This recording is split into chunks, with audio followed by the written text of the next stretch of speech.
buat papa-papanya nih, Mas Dato, Mas Aryo. Ini berangkat dari keresahan kalian juga, Mas Eko punya keresahan yang sama. Secara kalian kan juga punya anak-anak yang beranjak remaja, dulunya juga punya anak perempuan, Mas Dato punya anak laki-laki. Terima kasih.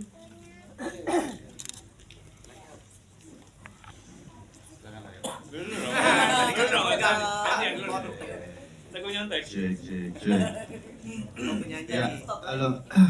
Ya memang walaupun tidak mencerminkan dari anak-anak kita persis ya, karena anak Ferry juga tidak model, tapi memang keresahan itu mudah-mudahan bisa mewakili ayah-ayah dan papa-papa di luar sana gitu, bahwa pasti mereka memikirkan, kok anakku begini ya, kok anakku kok arahnya bukan ke arah sini ya, gue mengharapkan ke arah sini tapi kok ke arah sini ya. Terus juga kita sebagai ayah banyak kekhawatiran itu yang coba kita coba hadirkan gitu di Love Daddy ini, yang mudah-mudahan bisa relate dengan kekhawatiran ayah-ayah di luar sana gitu.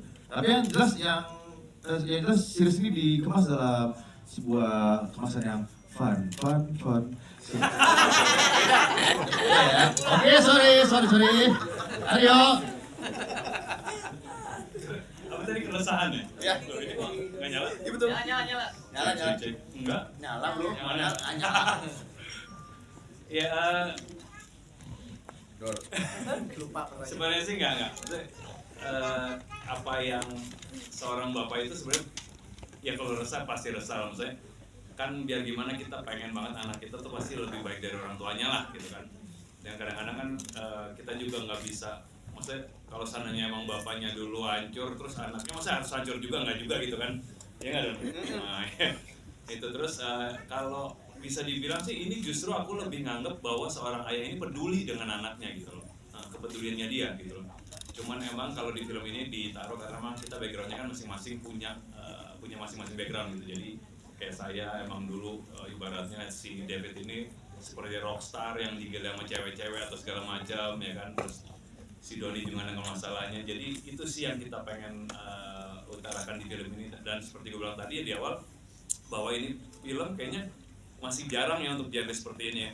Maksudnya kalau selama ini kan kita melihat film keluarga selalu permasalahan ibu dan anak gitu. Ini lebih ke ayah dan anaknya gitu. Apalagi ada beberapa juga yang single parent ya. Jadi itu yang mungkin yang kita ingin ceritakan ke teman-teman semua.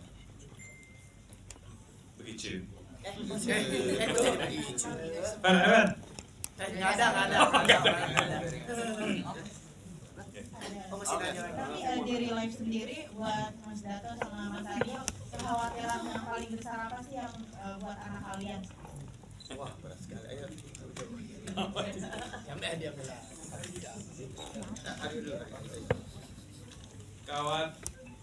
Khawatir ya, nggak, kalau aku khawatir ada, cuman aku lebih kita ngebangun kepercayaan gitu, antara aku sama anak. Ini benerannya ya, aku sama anak. Jadi ngebangun kepercayaan, terus kita juga mengapresiasi apa yang mereka lakukan, dan yang paling penting adalah biar gimana pun itu kan bagian dari pertumbuhan anak alami ya. Maksudnya dari mereka lahir, mereka nangis, ketawa, akhirnya mereka punya rasa suka, punya rasa cinta atau segala macam ya kan, itu akan alami. Justru aku ngerasa itu bersyukur kalau sananya anak bisa berproses seperti itu. Cuman yang penting kita kan punya aturan, intinya kan ada batasan segala macam, itu yang kita lakukan pada anak.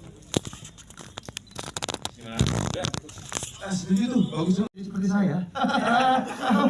Tapi mudah-mudahan tidak ya, karena anak itu harus lebih baik berkali-kali lipat, jauh lebih baik daripada orang tuanya gitu. Amin. Mau nanya lagi Mbak? Selanjutnya pertanyaan kedua kita hanya mungkin berpacu dalam waktu juga ya, kita ya, bukan melodi, baca dalam waktu. Ada yang mau bertanya? Yes, dipersilahkan. Oke. Oke. Perkenalkan nama dan media mana? Saya Faris dari Selebritas. Mantap. Mungkin Suara gede dikit. Suaranya gedein dikit boleh? Oke, mau nanya ke yang ini nih, anak-anaknya nih. Nah, Ya, mantap. Nah, kalian Gen Z nih. Nah, gimana nih melihat para ayah yang ngekang kalian gitu, seperti yang di film tadi. Dan itu menjadi kalian menjadi kayak gua nggak mau dikekang lo atau gimana mungkin. Kalian sendiri seperti apa nih? Ya, dimulai dari Kevin si kader partai. Berdiri. Iya, emang saya kebetulan memang pan sehari ini gitu. Oke, jadi kita sebagai anak sebenarnya kan cerminan dari orang tua ya, kurang lebih ya. Jadi kalau orang tua saya enggak maksudnya anak-anak kan iya ini real life benar. Enggak benar, karena kan kita butuh ekspresi ya kan, kita mengekspresikan diri kita masing-masing. Kevin boleh berdiri, Kevin? Oh boleh, boleh. Nah, maaf. Saya takut dikira Pak Zulkifli apa ya, nggak ada dia. Oke, jadi kan kita sebagai anak, lebih jantan oh ya, oke. Lebih jantan ini. Kita sebagai anak kan juga pengen mengekspresikan diri masing-masing gitu dengan apa yang kita jalani, dengan apa yang kita mau gitu. Jadinya pengennya ayah juga mendukung, sebenarnya seperti itu sih. Tapi kamu terlalu ekspresif, nah. Ya sama, ekspresinya sama ayah saya. Oke, silakan deh. Cantik. Kalau menurut aku pribadi sih, kayak kalau udah nyampe remaja itu cenderung udah jadi sih. Iya. Maksudnya values-nya, apa yang kita suka, apa yang kita nggak suka, itu tuh udah memasuki masa yang seharusnya kita udah tahu apa yang kita suka dan nggak suka. Jadi lebih daripada kalau udah remaja, menurut aku childhood itu jauh lebih penting. Gimana kita membangun kekuatan mental ngadepin orang lain. Kenapa lainnya ke gue? Tapi ya itu sih, makanya kalau menurut aku kalau udah nyampe kayak ketika Puspa tadi ya, kayak mungkin kan teman-teman omnya yang lain nih pada bilang kayak Puspa kan anaknya baik, bisa dipercaya. Ya itu mungkin benar karena Puspa itu memang dari dulu anaknya seperti itu, cuman karena papanya punya keresahannya sendiri, pikiran-pikirannya yang jalan kemana-mana sendiri, dia jadinya berujung nggak bisa percaya sama anaknya. Padahal anaknya itu udah tumbuh menjadi anak yang bisa dipercaya gitu sebenarnya. Itu aja sih kalau menurut aku. Kalau menurut aku karena ini ditanya real life kan ya. Kalau di real life aku sendiri pandangan terhadap soal kekang-mengkang. Cinta, sorry boleh berdiri, ada rekan-rekan media yang pengen. Kalau menurut aku pribadi emang persoalan kekang-mengkang terhadap bapak dan anak, aku kurang merasakan ya, karena aku yatim. Jujur ya. Jadi gitu ya. Ending lah itu. Gitu ya. Tapi makanya dari series ini aku ngerasa kefulfill banget. Akhirnya aku punya pandangan baru yang mana memang ternyata hal-hal seperti ini it's common things. Walaupun di kehidupan sehari-hari aku emang gak ngerasain. Figur ayah udah hilang, ya udah meninggal dari tahun 2009, which is aku umur 9 tahun, jadi udah gak terlalu kayak gini ya kalau gue tumbuh dewasa terlalu diarahin kayak teman-teman gue ngeliatnya anak-anak. Harusnya teman-teman yang ngerasain diarahkan lebih jauh itu lebih enak dong, harusnya kita mikirnya kayak gitu. Tapi ternyata pas ngejalanin karakter cinta jadi realize juga gak seenak itu dan gak seluasa yang aku sekarang alamin sih. Cukup sih. Terima kasih. Oke. Boleh? Next question, mungkin ada yang mau bertanya sama Mas Eko ya, boleh? Ada yang mau bertanya? Last question ya mungkin ya. Yes.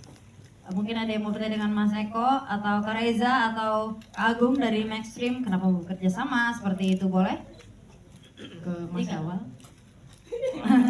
Mas Eko boleh di depan Mas Eko? Udah sini aja tadi. Oke. Saya mau nanya sama Maxstream. Boleh. Tuh, dari pemain untuk Maxstream. Maxstream saya mau mewakili para cast dan sutradara dan juga Max ya. Kapan season kedua? Yuk. Gimana? Ya harus dijawab dong, Pak. Pertanyaannya harus dijawab. Iya. Iya. Masa kini. Iya betul. Apakah nanti akan ada season keduanya? Kalau dikasih tahu sekarang nggak surprise. Ya diplomatis sekali. Kita akan dekat. Cari aman. Cari aman. Oke, terima kasih Mas Jadi Agung. belum ada hilalnya ya? Iya. Belum ada hilalnya, tapi itu harapan kita ya pasti. Amin. Ada? Ada hilal. Oh, ada. Ada. Ini lagi nego. Semoga deal ya, semoga Deal, cocok deal, ya.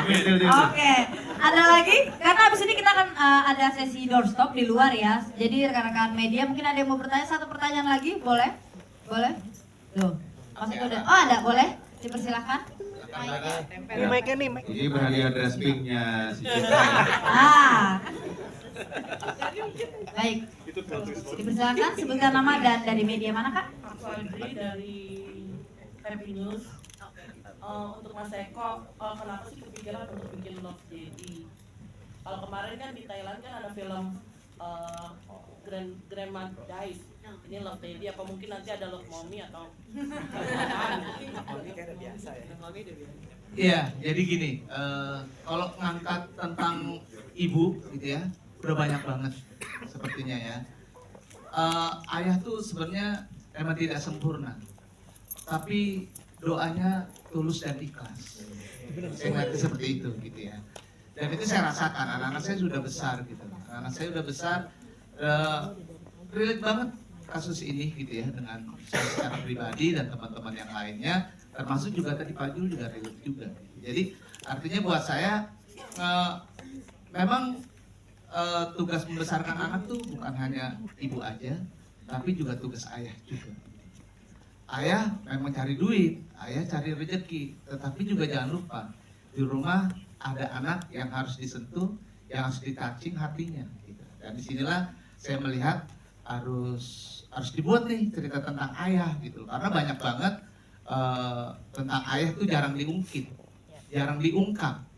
Nah di sini kita ungkit dan kita ungkap.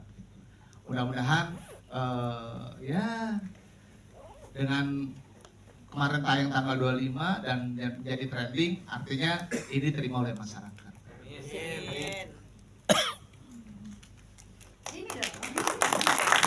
Lucu terus deh Mas Eko. Oke, kalau begitu saya rasa cukup untuk sesi Q&A pada hari ini dan akan kita lanjutkan doorstop di luar. Kita akan cita-cita di luar tetap bisa. Baik, sekali lagi tepuk tangan untuk Love Daddy.